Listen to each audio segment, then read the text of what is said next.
Alright, so it's been like 2 days. Been hammered at work, short-handed. And, I'm out here. Decided not to eat supper, try to get something done here. I've got the inspection plate, dust shield, whatever you want to call it, kind of positioned in place. I honestly don't remember where we left off. I just knew we were going to work on this. Had to remove that bolt we'd already installed, left it to the engine and the motor mount.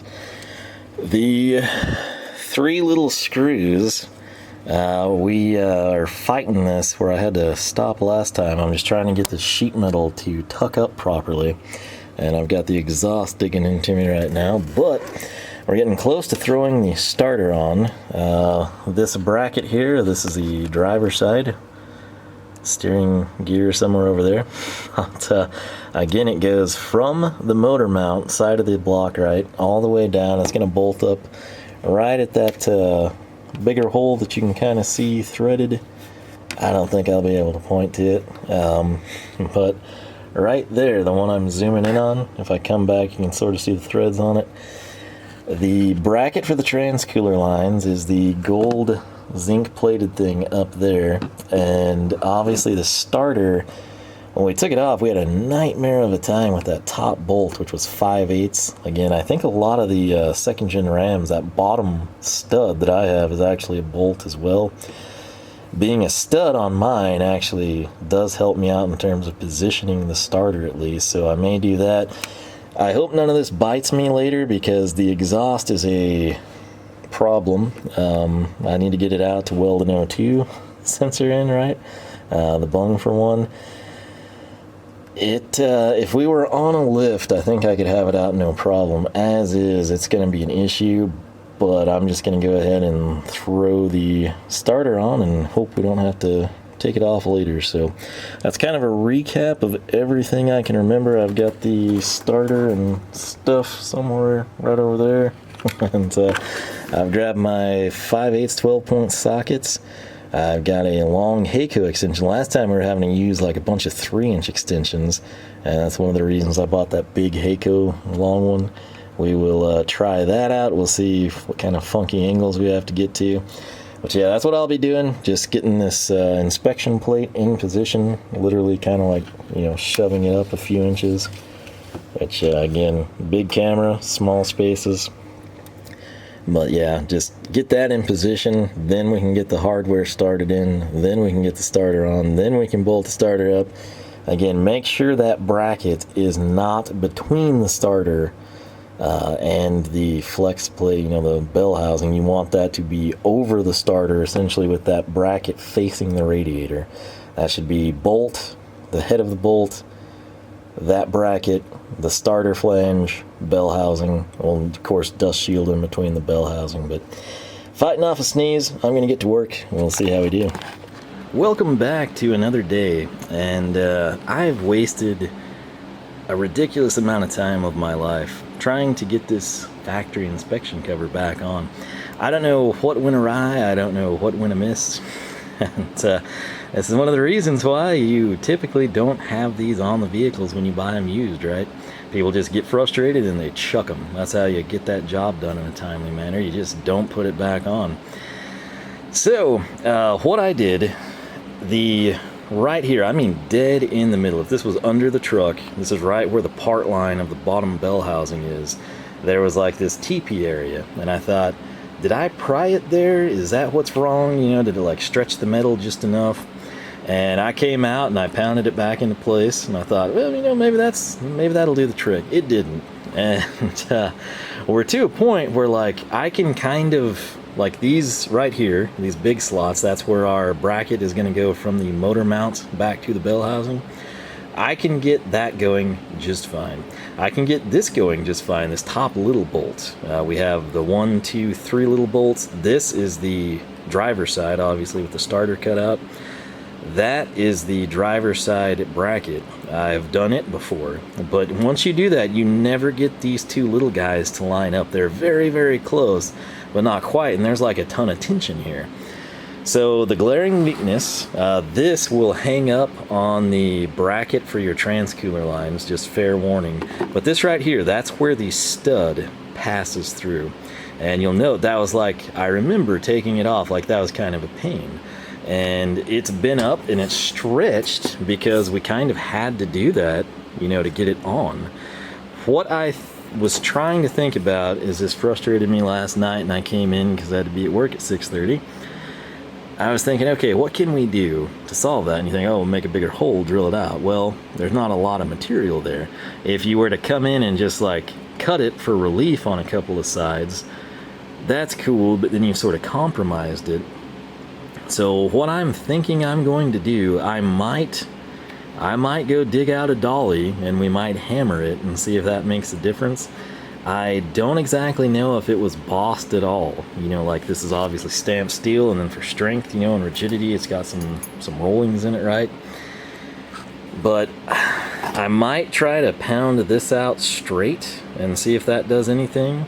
I feel like, you know, this obviously we've got a ridge right here for the starter cutout, but my solution is going to be this thing, and it was used mainly for shelves, but I'm just going to punch on probably, I don't know, all around the perimeter. Maybe I'll do like specific slots. Maybe we'll just go hog wild with it. But I'm essentially going to use this and just kind of nibble out right here. It's very cool because this has plenty of space. Sometimes you get into a deal where if you needed a hole here, you don't have the throat. With this being right on the edge, it's perfect for this thing. And I'm just gonna kind of punch that out, egg it out if you will, and see what happens. Since I'm an idiot, I'm gonna waste time though and hammer and dolly this, and then I'll probably be right back here on the hood and we will be punching some holes. Alright, so to actually get to my bodywork stuff, the hammers and dollies and all that good stuff, I would have to move 2 engines to get to that cart, so I said screw it and grabbed some locking pliers from Gador, kind of straightened everything out. Is that supposed to be straight or bent in? I would have thought bent in like a tab. Well, I'm talking about these 2 pieces here. I went ahead and straightened them out. I can always knock them down. And the main thing right there, I just kind of pulled that back into place. We'll go see how it fits on the stud. That's really your limiting factor once you get this top hole to clear the transcooler brackets. So be leery of that. You know, if you ever have things lined up great and you're like, oh, it won't seat, check your transcooler bracket, assuming it's in place. But I'm hoping maybe this will work, and if it doesn't, we're just going to come and make some holes for adjustment, if you will. So we'll see. Maybe we'll get lucky with this. Do you see it? Do you want to see it, or do you not want to see it? I call it the Waving Snowman. And gonna come in, obviously you got the body, you got the mitten up on the left hand side right there, got the scarf in the other hand. Yeah, it's a snowman, but we're gonna egg that sucker out, and that should create the play and adjustability that we're looking for. Alright, so back at it again. It's Friday night, just a little after 9 o'clock. I had to put the screen door down and keep the bugs out. But I got really ticked off with this inspection cover. Spent way more time on it than we should. And ultimately what I did, just for reference, I think the point of interference, everything's pretty much stock aside from the oil pan, right? It's a supposed stock replica. The inspection cover on the driver's side, which is where we are, evidenced by the starter, which is a new update since we last filmed. It was running into it. You know, you've kind of got the cutout for the crank, right? The piece right before you dip down was the point of contention. I tried to sneak up on this for a very long time. Let me try to... This exhaust, I tell you, it's really getting annoying. It also cuts me all the time, the factory piece there, but you can't really even see from this angle, so let me just grab this guy for you. So it's on, and I debated painting it. I thought of blue just for contrast. I thought of black. I originally was going to clear coat it, and we just had to handle it and work it so much. It even flash rusted, probably from like oil on the skin or something. But everything is tightened down. Just to recap, you've got 3/4 bolts. You've got number 1, number 2, and then above the passenger side mount, right below the oil filter, I think you can kind of see it right there. Top bolt you kind of, okay, so come from the header, and then the big bolt at the top, that is the block to the transmission. Then right below that, you've got a quarter bolt, and that's going to require a 7/16 socket. That's inspection cover bolt number 1. Right here, we've got the bolt that runs from the transmission all the way back to the motor mount, which I think you've seen it. Just run with that. Right here, inspection cover bolt 2, inspection cover bolt 3. Now, you would think of symmetry, you know, and you'd have inspection cover bolt 4. It would fall somewhere in the realm of where the starter's at, so we don't have to worry about it. Driver's side, we've got this brace. The braces are kind of in different positions. This one's sort of lower. This one's sort of up higher, again, in part because of the starter. We've got it's important to get your lock washer and then the nut. I've even gone ahead and I've got the connections on this sucker. My holdup is I don't have the brackets where that would route all the cable tie plugs, so I'm kind of leery that may have to come off, but essentially your charge cable is going to come in. There's a crown nut that would thread down. Right here you've got the push to seat connector, and then you slide the tab in. If you see something chrome, I think you can. I mean, it's aluminum and then we've got chrome. I can't focus this, you know, while I hold the camera inches from my face. God, this exhaust, I'm telling you, it's just in such a bad position for me. I may buy a new creeper tomorrow too. This is getting a bit ridiculous, not being able to swivel when I need to. So there's the starter way back by the motor mount where you see the blue and the pink dot. You see that thing that looks like an extension? It is. And I don't know if I can get you where you can see it right here.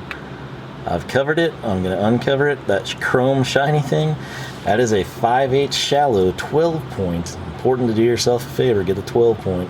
Running it on a 12-inch, half-inch drive extension puts me out somewhere right close to that. You might have trouble if you got a fat ratchet. You might need something slim to get torque down on it. I have it hanging there because I have not torqued it just yet. And then we've still got the bottom one. The little, oh boy, Koken. I sprayed some degreaser, so I'm a little leery of that dripping on me. But if I stab this here and point this down, there's all my new tires for the Challenger. But right here, little Koken guy, super handy. Let me just try to explain what I did with it. I can run in and access that stud for the primary wire and get to it. The trans cooler lines are just always in the way, but I was able to utilize that thing. It's really a situation where I would have done that with a wrench, and now I actually have a ratchet that I can utilize for stuff like that. So cool deal there. That is again what the inspection cover looks like back on. From the factory, this was not painted. It was not painted. It was as you see it now, and then obviously with the freeze plugs going out, dirt, you know, off-roading over the years, just you have crud build up. And the main thing is we've got it on, but in terms of modifications, this is what's important. I'm probably going to just crop out a ton of the footage I have, because again, like an idiot, I was thinking like, oh well, we'll be real subtle and sneak up on this, right? So let me just cut to the chase for you. These two inspection cover bolts, it was mainly the driver's side that was off. The passenger side, everything would fit fine. The driver's side, if I had a light there, you might see some paint off that back rail of the oil pan. That's because this is where this would have the point of contention. So 1/4 inch hardware here, right? 7/16 socket, which by the way, these are a royal pain. Get yourself some ratcheting wrenches. That's about all it's going to fit there. But I went ahead, I started, I didn't even go, I went to like 19/64 or something, and 5/16 I thought would work. It didn't. I just went up to, I think, 3/8 on this one. Don't hold me to that, but I think that's what we did. I had to egg this thing out a ton because I felt like initially that's what I started with, just baby steps of egging out this slotted sheet metal right here. I was just punching and trying to kind of give myself a point where I could slide and shimmy. That basically wasted time. I think I took that out to 3/4 of an inch all the way on a step drill. That seemed to do the trick, along with drilling these out to 3/8. This one I opened up too, don't remember exactly to what, but finally I had done all that and it still didn't fit. So where I'm talking about, right there on that lip, which I know you can't really see too good, let's see, right here, see where it starts to bend right above that bolt? There's like the bevel, and then it'll go, again, contour with the oil pan and the crankshaft. I took that to a bench grinder, and I, no joke, probably took off over 1/4 of an inch of material, and that's after I had taken off a pretty good chunk just by filing it. I was about to bust out the tin snips, and I told myself, no, you know, try to just be subtle, but not as subtle as you'd been being. And that's what I did, and it finally fit. I was so thrilled, I didn't even want to take the chance of pulling it off and throwing it back on, so that's where we left it. Now I will tell you, I got very good and mastered getting the inspection cover back on. It's kind of a pain. Take the sheet metal, go over the stud at your bottom starter, shimmy it up on this side, push in to clear the tabs, the bracket that's holding your transcoolers, seat this side all the way, and you're home free. And again, I could never film that by myself, but if I could, it's pretty impressive. But again, I'm leaving that there, so I'll remind myself to tighten that down. Unfortunately, even though it's Saturday morning tomorrow, I've got to run out of town for some stuff, so very, very long work week. This is done Friday night. I'm thrilled.